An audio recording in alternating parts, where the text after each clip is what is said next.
পাকিস্তানে হঠাৎ করে ক্লাউড ব্রাস্ট হয়ে যেন আকাশের জলসীমার দরজা আল্লাহ খুলে দিয়েছেন। হঠাৎ করে একসাথে আকাশের অনেক বৃষ্টিপাত একসাথে হয়ে ওই এলাকা বন্যা হয়ে প্রায় 300 থেকে 400 মানুষ ইন্তেকাল করেছেন। এমনকি মানুষ কবর দেওয়ার জন্য গ্রামে কোনো লোক খুঁজে পাওয়া যায়নি, কোনো লাশের হদিস খুঁজে পাওয়া যায় নাই। আকাশ থেকে এমনভাবে পানির দরজা খুলে দেওয়া হয়েছে। আল্লাহু আকবার কাবীরা। আল্লাহ তাআলার কুদরত আর শক্তি দেখলে আমরা আশ্চর্য হয়ে যাই যে ক্লাউড ব্রাস্ট আসলে এইটা কি। এইটা হলো জমিন থেকে যে পানিগুলো সমুদ্র, নদী, নালার, খালবিলের পানি জলীয় বাষ্প হয়ে আকাশের মধ্যে গিয়ে এটা জমা হয়, এটা ঘনীভবন হয়। সেখানে কিছু আপনার গ্যাস, ধূলিকণা এগুলি লেগে আস্তে আস্তে মেঘমালা পুঞ্জ তৈরি হয়। এরপরে মেঘের খণ্ড ঘর্ষণের ফলে বৃষ্টি হয়। সাধারণত বৃষ্টির পরিমাণ হয় 15, 20, 25 মিলিমিটার। আর ক্লাউড ব্রাস্ট হলো ঘন্টায় 100 মিলিমিটার বেগে পানির দরজা খুলে পড়বে, ঘন্টায় 100 মিলিমিটার বেগে বৃষ্টিপাত হবে। এটা আকস্মিক হয়ে থাকে, সব জায়গায় সবসময় হয় না, পাহাড়ি অঞ্চলে বেশি হয়।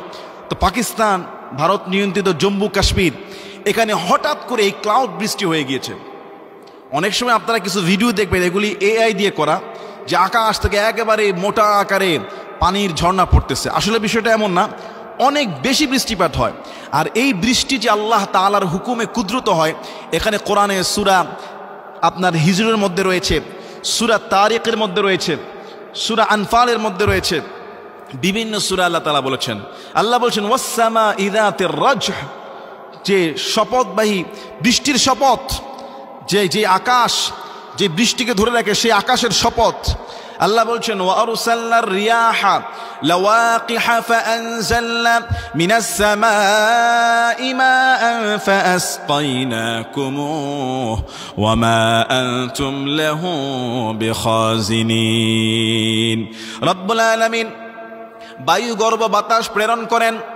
ওয়া আরসালনার রিয়াহা, এমন বাতাস প্রেরণ করেন যেই বাতাসের দ্বারা আল্লাহ তাআলা মেঘ তৈরি করেন। আল্লাহ তাআলা মেঘের খণ্ড এক জায়গা থেকে আরেক জায়গায় নিয়ে যান।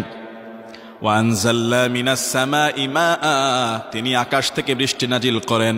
ফাআসকাইনাকুমুহ, তোমাদেরকে পান করানোর জন্য, পানি পান করানোর জন্য, তৃষ্ণা মেটানোর জন্য। ওয়া মা আনতুম লাহু বিখাজিনিন, এই পানির ভান্ডারের মালিক কিন্তু তোমরা নয়।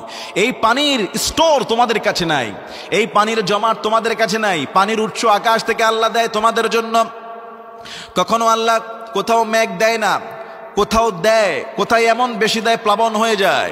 তো পাকিস্তানে যেটা হলো অস্বাভাবিক, হঠাৎ করে যেন পুরা মেঘের খণ্ডটা পানি হয়ে ওই অঞ্চলে ধাবিত হয়েছে।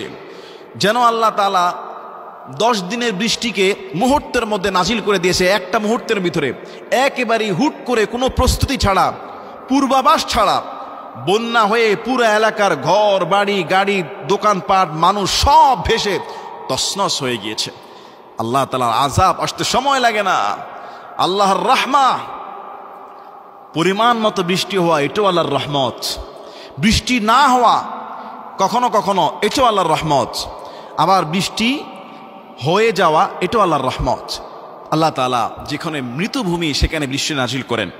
আবার অনেক সময় বৃষ্টি বন্ধ করে দিয়ে আল্লাহ তাআলা গজব দেন। অনেক সময় আল্লাহ বৃষ্টি বাড়িয়ে দিয়ে গজব দেন। এজন্য যখন বৃষ্টি নাজিল হবে, রাসূল বলছে দোয়া পড়ো, আল্লাহুম্মা সাইয়্যিবান নাফিআ, হে আল্লাহ তুমি আমাদের জন্য একটা উপকারী বৃষ্টি নাজিল করো, এই বৃষ্টিটা আমাদের জন্য উপকারী করে দাও। পাকিস্তানে যেটা হলো, যেন আকাশ ভেঙে বৃষ্টি পড়েছে, মানুষ হতভম্ব হয়ে গিয়েছে। এগুলি হঠাৎ করে হয়, পাহাড়ি অঞ্চলে হয়।